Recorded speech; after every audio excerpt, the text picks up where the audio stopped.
And I thought, God, that guy's a jerk. He got so angry. A year later, he played me in a tournament, and he won. And he thought, God, I'm a jerk. I got so angry. If you ever saw Brett and I play, you would see these two guys are just ticked off the whole time out there on the tennis court. But see, Brett and I both had an addiction. And the only one that understands that addiction is my Labrador, is that little yellow ball. We just have to follow that little yellow ball wherever it goes. Well, I met Brett about 2 years later, again at Fremont Park. Came up and started talking to me. And I had worked out with a guy named Fred Scott for a few years every Tuesday. And Brett started working out with us. And for 23 years, Brett worked out with us that Tuesday. And it was like, I always look forward to Tuesdays. He would drive from Irvine for our workouts. And through Brett, I became close friends with Chris Kapp. And the three of us were like, well, I had a girlfriend that called us the frat house. Because prior to Brett being married, we would make dinner together and stuff, and then we'd go out to nightclubs. I remember funny stories about Brett. He took forever to get ready. I remember him combing his hair, and I used to say, Chris Kapp, myself, and Brett, we were three balding men. And Brett would comb his hair for 30 minutes, and I said, Brett, you only have 5 hair. Why the hell are you taking so long? But you know, Brett was always the perfect tennis buddy, but we became more than tennis buddies. We were like brothers. I would talk to Brett 2-3 times a week.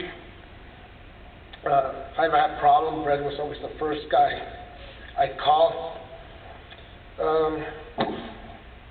You know, we did all kinds. We went skiing. I feel bad for Tina because I remember when she first started dating Brett, she didn't understand the tennis rituals, and we would go to a tournament in Santa Barbara, let's say, and we'd have to go to the same restaurant. And it was not because the food was good, but because when we ate there, we won.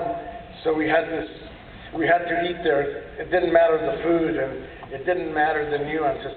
We had to have that ritual. And now JP works out with Brett and I, and JP always made fun because Brett and I had this exact sequence of hitting tennis balls, and JP sometimes would try to change it, and we said, you don't understand, it's just the way it's been done for 20-some years. Anyway, I'm going to truly miss Brett, not so much because of tennis, but just because he was just such a great friend.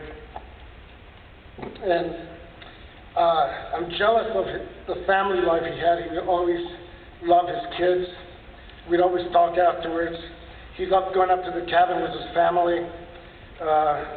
He was really hoping his kids someday would become really good tennis players. Brett was the best athlete I ever met.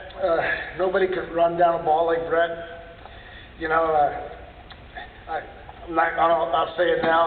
I always thought he was better than me. I never told him that. But whenever I did beat him, I always thought, oh, I'm going to do great in tournaments now because I beat Brett this week. But he usually beat me. He always said the greatest athlete he ever met was his sister. You know, he always said, you know, she played on the boys' tennis team, and she said, you know, she should be working out with us. So anyway, I kind of always meet Brett, and you know, he loved Deep Purple more than any other band, and wherever he is, I know he's space trucking.